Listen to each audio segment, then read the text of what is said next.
A very good morning to you. Thank you so much for choosing UBC TV and welcome back from the business desk with Joan Murungi. It's International Women's Week and we're celebrating women in the male-dominated fields this morning. Now, first and foremost, the topic itself is something to look forward to. If you think about females operating in the male-dominated spaces, and my guest this morning is an engineer. Now, that might not make the news, but here is the moment of a man bites a dog. She has climbed poles, she drives trucks, she drives manual cars. Many women fear manual cars, and everything else a strong man or someone considered a strong man engages in, she is able to do fearlessly. Now, from a linesman to a project supervisor, rather senior projects engineer, that's been her journey, and she's here to tell us that story, especially to inspire a young woman who's also aspiring to be an engineer or anything in the male-dominated space. So welcome to the show. Welcome to this story this morning.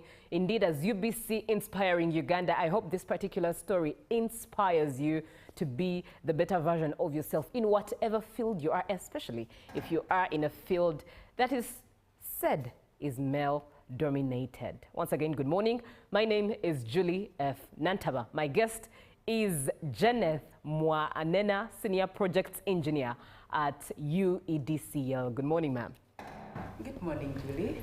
A pleasure having you this morning. It's really an honor to be here today. All right, and I'm excited for this story, and I look forward to learning and relearning a lot from you this morning. But let's start from what inspired you. Being an engineer, what inspired you to just pursue this career? Well, what inspired me, I'm a person who is curious to know how things get done. I love to get things done, and with engineering, it's all about getting things done. That's true. Yes, so that is the first thing that made me take the steps. That's the first thing that inspired me to do mathematics, physics, because I love to get things done and I want to know how things are done.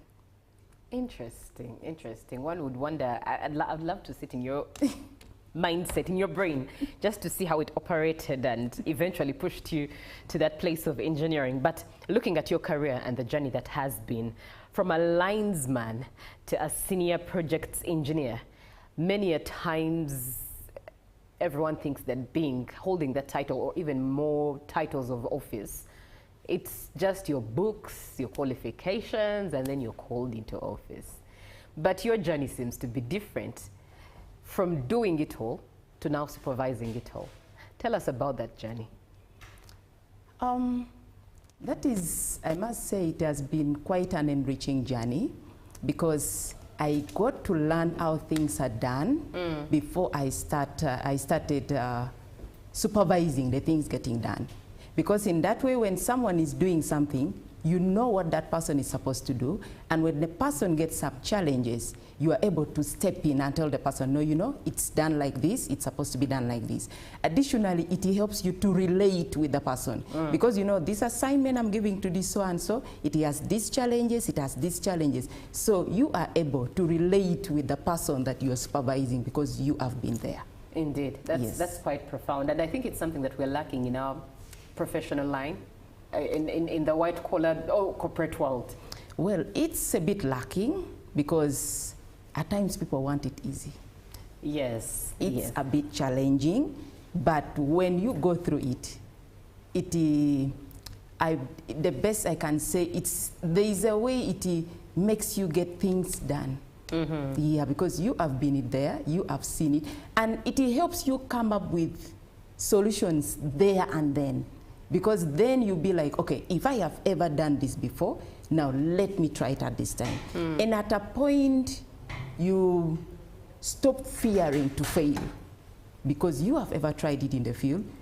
At a point, you think you're going to fail, but somehow it ends up working out. Right. Yes. Therein, allow me ask you, how do you think young girls in this generation, or even women, in case you're still pursuing your career, how best do you think we should change our mindsets in operating that way? Because you find that a young girl has graduated from university in the space of engineering, let's say, just like you, but their mindset is not on where the hands get dirty.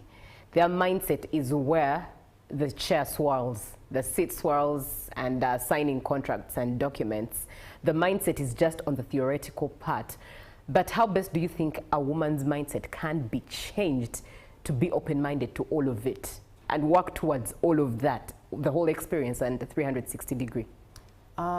First and foremost, engineering is not, because when someone thinks of engineering, the first thing that comes into the mind is gender. Engineering is not gender. And you don't have to be a man to do certain things. Most times we tend to eliminate ourselves before we even try it. That's profound. We eliminate ourselves before we have even tried it. Because now you'll be like, okay, you know what? I'm a woman, I'm not going to manage it. Then you start thinking about, okay, there are times when as women we want to be safe. So you start imagining in a group where there are like 14 men and you're the only woman, and you have a project you're doing way away from near the road, and you're like, okay, am I going to be safe with these men? Okay, do I have the energy to do what these men are doing? But you have not even tried it. You have not even given yourself the chance to see whether you can do it or not. And because most times people relate engineering with gender, if you focus yourself on being in the office, nobody's going to see your potential. Nobody's going to see what you can do. You have to put yourself out there. Try it, because the willingness to learn is the most important thing. That's true. When you are willing to learn, you can go spaces you don't even expect. But mentally, you should be prepared to work hard. That's profound. This brings me to my next question, and I'll back it up with an example. Yesterday, I was having a conversation with ladies, great ladies there, and one shared an example of her having joined a math class at university, and her being the only female in that particular class. Discussions, such things as that, the men or the boys in class, the men really, because this is university, would tell her, you first keep quiet. Reason is, whilst they got there because they are boys and they studied, they don't have the advantage of the affirmative action. Her as a girl, she is looked at as having got there because of that 1.5. So how have you dealt with discouragements and doubts, especially from men? Because one thing for sure, I know you could have faced men saying certain things while you operate in their midst as the only female. Well, people have their opinions. Yes. And people have right to their opinions. But one thing I've learned is that consistency builds credibility. Because at a time you need to put yourself in that man's shoe. Why is he thinking the way he thinks? Like, for example, there are these stereotypes that women are weak. We don't have the energy. So if it is a field that is going to involve a lot of manual work, for example, let me say when people are replacing these electric poles, those are heavy poles. Now, if the team requires 10 people and one of them is a woman, now they are going to look at their bit disadvantage because there is a woman who cannot do the work. Now, that is when that perception steps in, because someone will be like, now we have a woman on a team, we are discouraged. Because to some of them, they think you are there to build the gender gap. But you as you, how are you going to win them over to say, you know what, yes, I am a woman, but I can also do this. And that is where consistency comes in. And to the woman out there, you need to build your skills and you need to own your space unapologetically. Because most times we have self-doubt. And the self-doubt comes because someone is going to tell you, at a certain point in life, someone told me, at this point, we don't want a woman's power. We need a man's power, we need a man's energy. Now, such things, and you end up building, making you have self-doubt in yourself, because you'll be like, okay, do I deserve to be here? Have I been put here because I'm a woman? You see that? But then with your consistency, with your expertise and professionalism, it will be louder than perceptions and any gender stereotype someone throws at you. Very profound at that. Therein, let me ask, have you had to work extra hard or double to prove your competence? Times and again, that will always come up because, like I mentioned, some people will look at you like you're there to just fill that gender gap. Yeah. Because when I look at UEDCL, it has really been an inclusive environment, encouraging women to take up roles, giving equal opportunities. But then there are times when a fellow colleague might think you're there because you are, for example, a woman, just to balance the gender gap. Now, that is why I talk about consistency, because you have to put in more effort to show them, like, you see, I'm not just a woman in this space, but I am your colleague. I can give you the technical expertise to solve this problem. I am a problem-solving person, and I can get things done for them to believe in your potential. That's very, very profound. If you're just joining the show, we are celebrating women in male-dominated fields. And this morning, we have a conversation with Jeneth Moa Anena. She is Senior Projects Engineer at UEDCL. Why she is a very interesting guest this morning is she is that engineer who has done it all, from facing the work, the real work where the hands get dirty, to supervising this work. She has climbed poles, she has carried electric poles, she drives trucks, she drives manual cars. Many times men will say, a woman can't handle. I think we've even heard statements where we are caught up in jam or driving on the roads and streets of Uganda, and someone will say, that must be a woman. Does it make sense? Yes. But here is a woman who steadily handles anything in the male-dominated space of operation with her hands. And she stands here gently beautiful as a woman that she is, embracing her femininity at that, while also digging deep into these jobs with her hands. I think that's inspiring. But be part of the show. If you have a question to ask us, 0709 602 592. Therein, let me just ask, as a woman, what is it balancing life and then balancing your career? Because I know for every woman, this gets quite tricky. But how has it been for you? Balancing life and balancing career, that's a hard one. Because you tend to be on one side than on the other side. In most cases, either you're going to be too much on the career side or you're going to be too much on the social side. It's hard to strike a balance. Especially you're a woman in engineering, you want to prove yourself that, yes, I deserve to be here. So there are times when you're going to put much more effort than you should. So it will eat into your social life a bit. And in this field, you are going to interact with more men than you are going to interact with your women counterparts. There are times when statements are going to be thrown at you like, for you have already become a man. You're not a woman, you're a man, you're a man, you're doing your things like a man. And then you'll be like, okay, what am I doing that is making me a man and not a woman? Right. You get that? Yeah. Then there are times when, also with your male counterparts, you are not going to relate with them as much as you will relate with a woman, because then you'll be like, okay, are people going to look at me like I'm just friends with this person, or they're going to think it much more? Otherwise, yes. So because you cannot get to hang out with them like you would hang out with a fellow woman, because yes, the safety instincts will kick in. So it's a bit of a hard one to strike in between there. Yes, but indeed. Nonetheless, there's always a soft ground to land on. That's true. That's true. But indeed, as I love the fact that every woman, it does not matter where you are at in life, every woman faces a challenge in line with that. But let's look at also some of the lights and the highs. What are some projects you have worked on under UEDCL that you're proud of? My journey in UEDCL has been a long one. Way back from 2018 as a technical assistant in a patch that is somewhere in northern Uganda. Yeah. But through one of the things I did the most was I was involved in commissioning and ensuring quality of works on a newly constructed lines by Ministry of Energy and Mineral Development and a rural electrification program.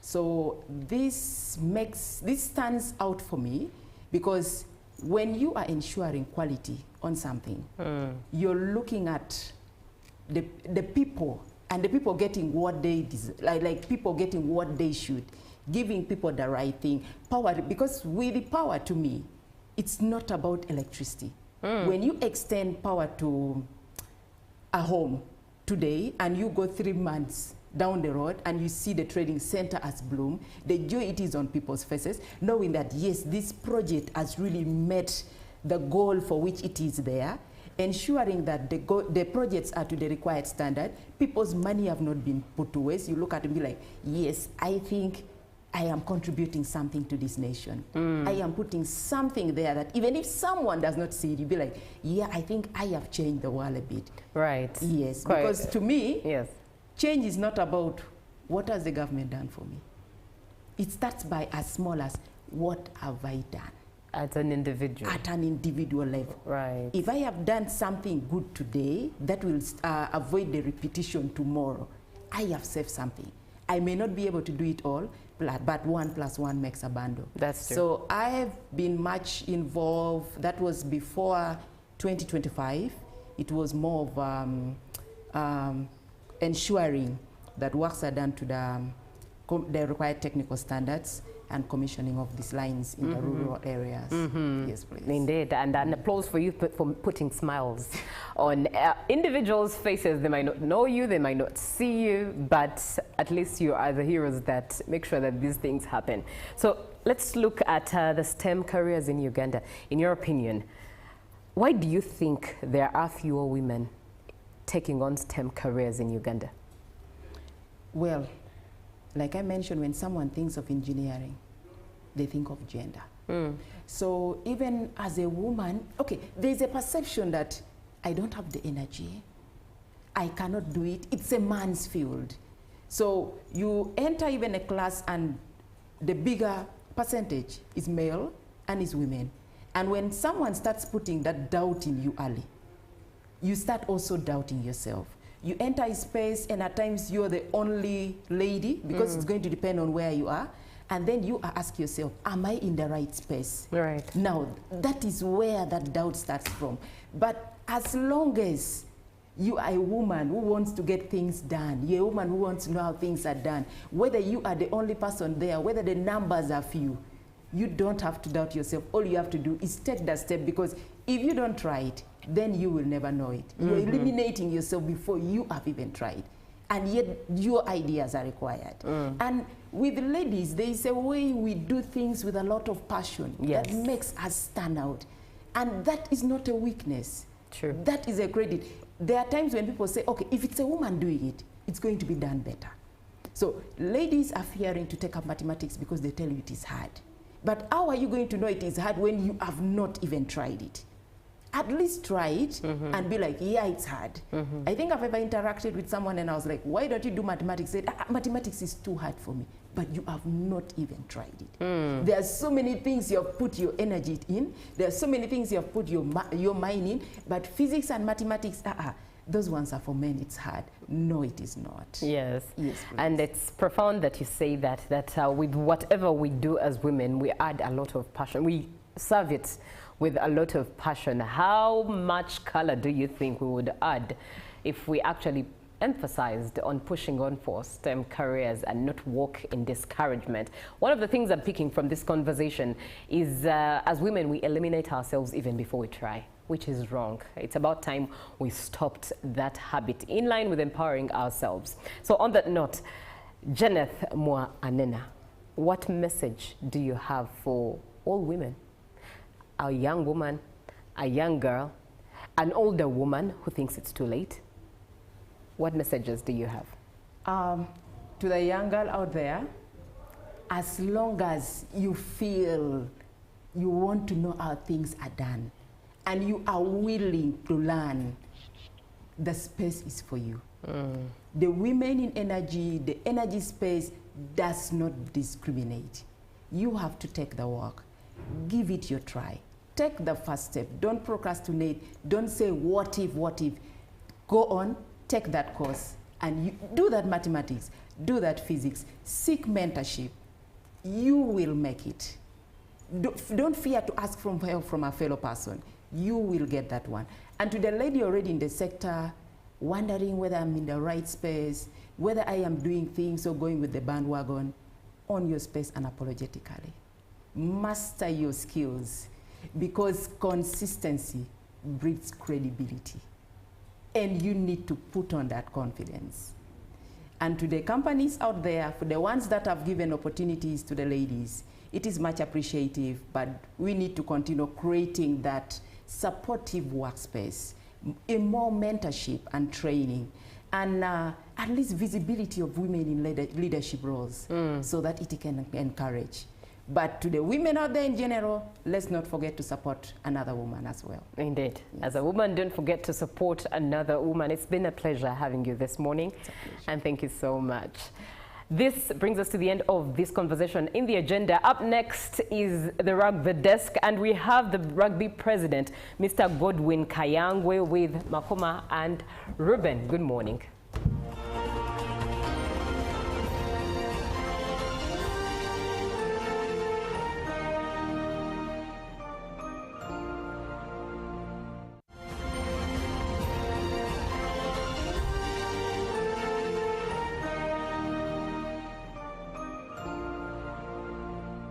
Pick of the day on UBC.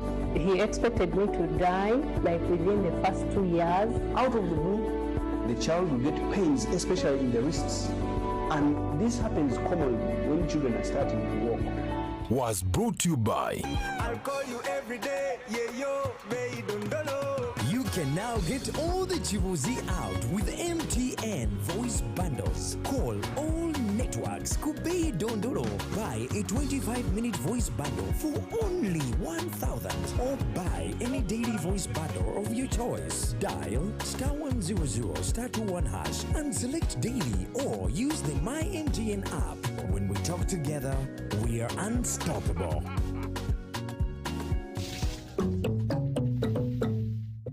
Exercise can't be sustained. Eating can't be stopped. It's even harder to lose weight. Come and give it a try. Genshikang L-carnitine chromium capsules, plant extract, scientific ratio, take 3 capsules each time. The active ingredient accelerates fat burning,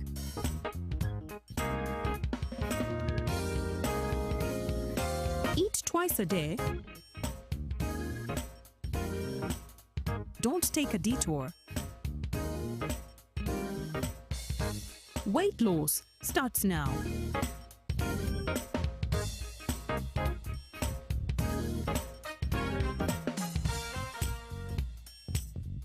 Genshikang L-carnitine with chromium capsules helps you stay in shape. Please follow medical advice when taking this product. For more information, visit our website www.hgo.com or call 0800 335555. Live from UBC Studios in Kampala, this is Good Morning Uganda.